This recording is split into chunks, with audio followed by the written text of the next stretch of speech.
Hello guys, welcome back to the F2 Career Mode. We're here for the second race in Sochi, the sprint race. Now, after having an average time out in the feature race, we managed to get P3 after starting on pole position, so we went backwards and then forwards, managing to secure that podium after dropping down to, I think, P4 at one stage or another, not counting obviously the pit stops. But we are looking to see what we can do here. We really do like this track. It's just the fact he's balding massively.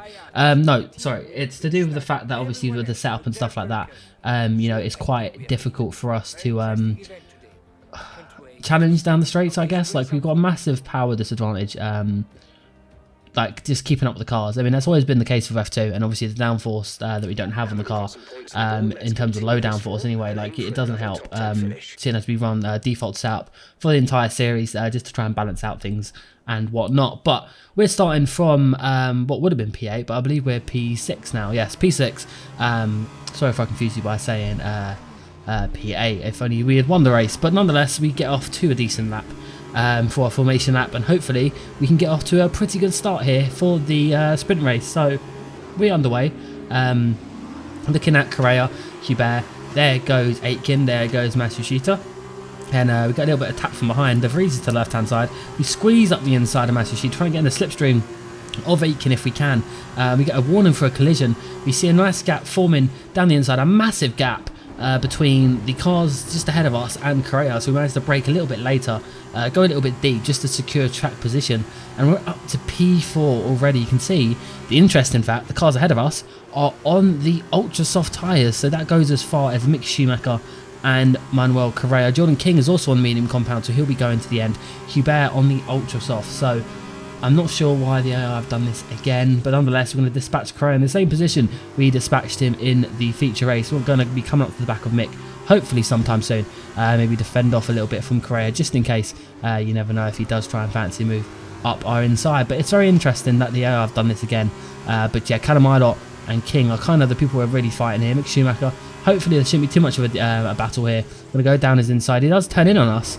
Kind of expected him to let us go there. Probably a bit naive, I suppose, of us to assume he would let us go, given he is Mick Schumacher. But coming on to start lap 4, we do set the fastest lap. Callum Ilott is being wheeled in relatively quickly. Matsushita again, 1:47.1 for the fastest lap, and he's rapid around here. He really is rapid.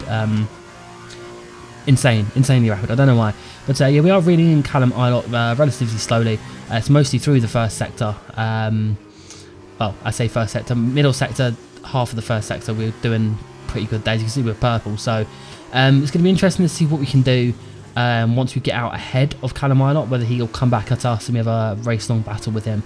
But first things first, we've got to catch up to him first. King quite a way back at this point, so we shouldn't have to worry too much of a challenge from him, as he looks pretty good for a podium, along with Callum Ilott. King and Correa battling as too much focusing on the timing screen behind us. We actually end up cutting the corner, but we'll ignore that. That didn't exactly happen. And there's Matsushita. He's in P6 and he was on the ultra soft. That explains a lot. That's why I was going so fast. But Aitken and Boccolacci and King, 3 cars that look like they're driving the exact same car due to the colours, in 3rd, 4th and 5th. We've got Ilott just ahead of us, and we're slowly making gains on him. Again, it's difficult with the deficit we have when it comes to straight line speed, but we are making very good gains, especially having DRS now definitely does help us. We're extending the gap to King and got about an 8-second gap to Aitken and 8.5 to Boccolacci, but it looks like we might have a great opportunity to get past Callum here with only a handful of laps to go. I have to say it's we're going to have a pretty good opportunity to gap him as well if we can maintain this pace. We're closing up to him pretty well, and we might fancy a move in the next few corners. He goes really slowly. I'm not entirely sure where he was going to position the car then. It was so weird to see where he's gonna park it. But coming onto well, essentially the back straight, you can see we're right up his gearbox. We have DRS. This is going to be an easy pass. I'm actually going to make a pass on Grunt alone. Obviously we've got DRS as an advantage, but actually passing a car on a straight, I think that's the first time we've done that round Sochi over the 2 races we've done. So that moves us up into P1, and Callum Ilott might struggle to defend following position. He's already dropped back by over half a second, so couldn't really pronounce that properly. But yeah, it was easy to get past him, and then yeah, you can see he's dropped down past King, and he's in the clutches of Jack Aitken at this point. We're coming through the final few corners. We did start to lose some time to King in the end, but he managed to do pretty well to obviously catch up and whatnot. But we're going to come across the penultimate corner and then through the final corner, and we're going to take another win this season here in Sochi from reverse grid pole, and we actually lose it, hit the barrier, and then King just gives us a nudge round. Cheers, mate. I know we're not the best of friends, but I appreciate that nonetheless, and we do get going again, which is obviously impressive. Tatiana Calderon, driver of the day, so she must have finished pretty high up, I would assume, to be given that at least. But nonetheless, another win on the board. Happy days, happy days.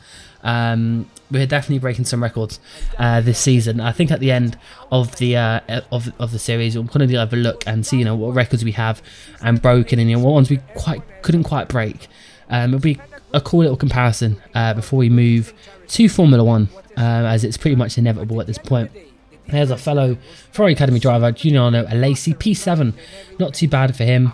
He's had a decent result, I guess you could say, this season, but nothing to write home about massively. Jordan King and then Callum Ilott did actually get the podium.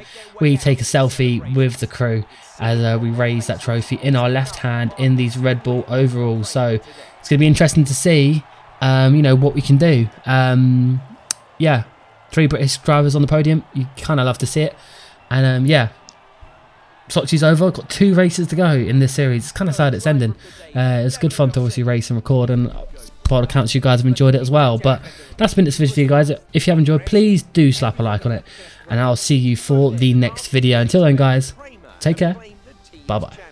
It was also a strong race from Trident this weekend. Fantastic work from the Italian team.